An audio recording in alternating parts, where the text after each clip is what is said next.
Okay, Mauricio, 6 o'clock, Thursday, August 21st, calling the meeting to order. Okay.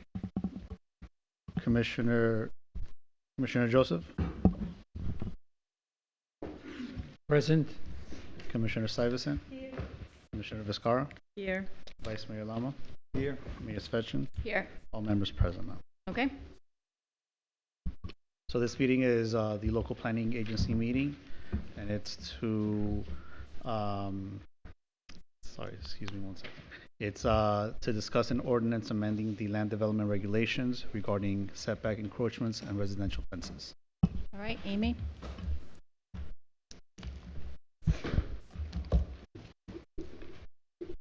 Okay. Good evening, Mayor, Vice Mayor, and Commissioners, members of the LPA. Tonight we are discussing an ordinance to amend the development standards for single-family homes, specifically setback encroachments and residential fencing standards. So I'm just going to wait for my presentation to come up. I do have some slides to walk through. Okay, so why are we here? We're going to be discussing single-family homes, which is located in the R1 and RTH zoning districts. On the screen on the left side is the city zoning map. So we are talking about the Golden Gate neighborhood, Golden Shores, and Atlantic Isle. That's where the R1 and RTH zoning districts are located.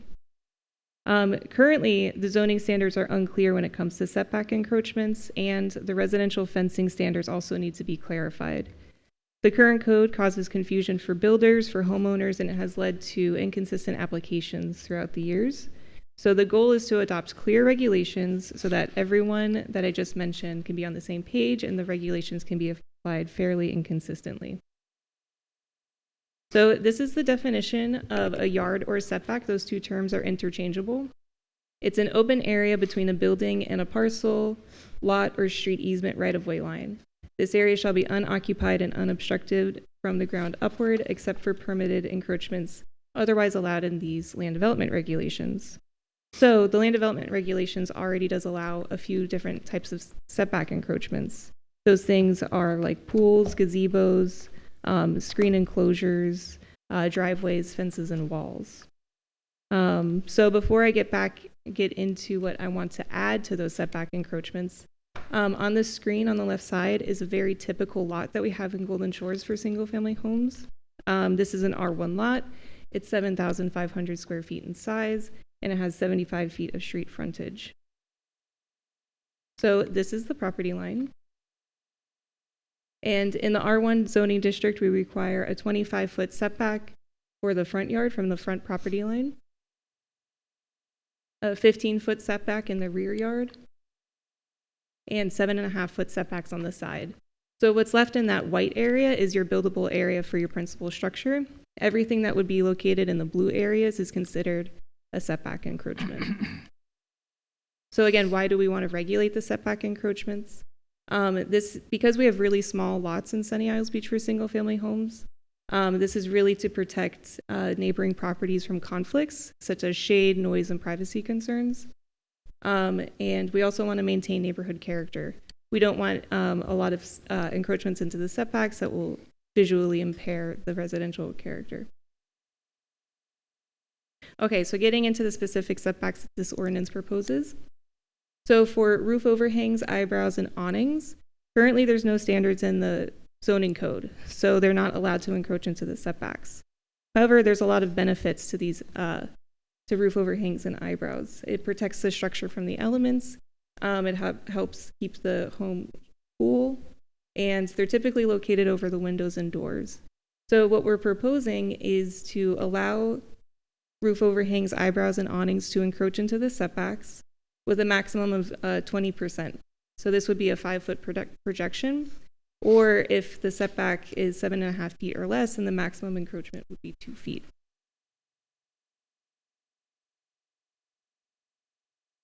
The next item is built-in planter boxes. These have become really popular with the new modern homes, especially in the front yard and on the rear pool decks.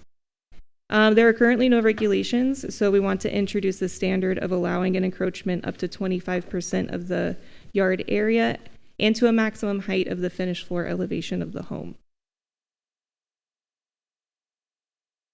The next item are stairs, stair landings, and ramps. Again, currently there are no standards. However, these are necessary for ingress and egress into the property. And so the proposed encroachment would be 50% of the setback area, and the height cannot exceed the finished floor elevation for the home. Because we don't want stairs that can go to the rooftop terrace, because that would introduce privacy concerns for the neighbors or impair the visual residential character that we were just discussing. The last one is utility and mechanical equipment. Currently, there is a standard, and that is mechanical equipment is allowed to encroach into the setback equal in a distance equal to its height. That has been really difficult to regulate and enforce. So what we're proposing is that they are allowed to encroach into the setback up to 3.5 feet from the property line, and with a maximum height of 6 feet above design flood elevation. These are only allowed to encroach into the side and the rear setbacks, not into the front. And the last item is about residential fences in the front yard. Currently, we allow solid walls up to 4 feet tall. And if you want to go to 6 feet tall, then you have to have decorative railings.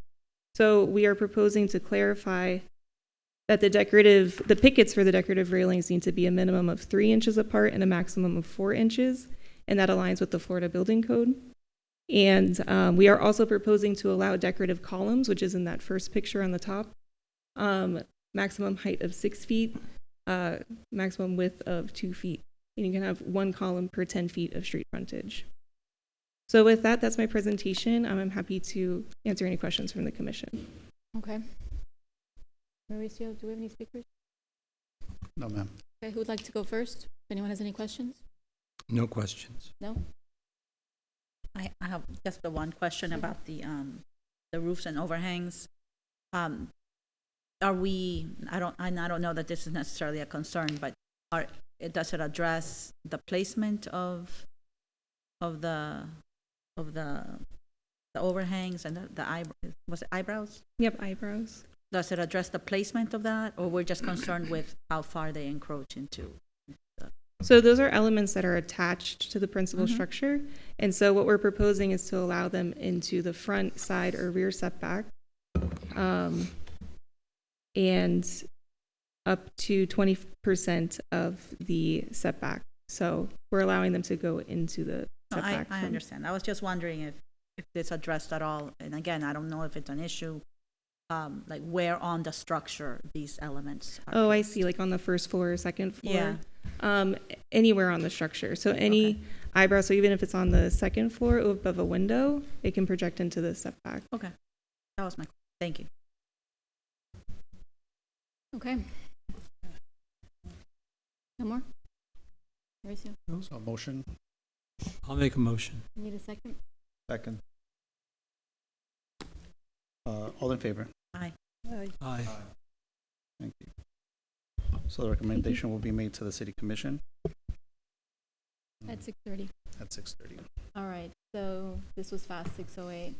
All right, so we'll see you all, meeting adjourned, we'll see you back here at 6:30.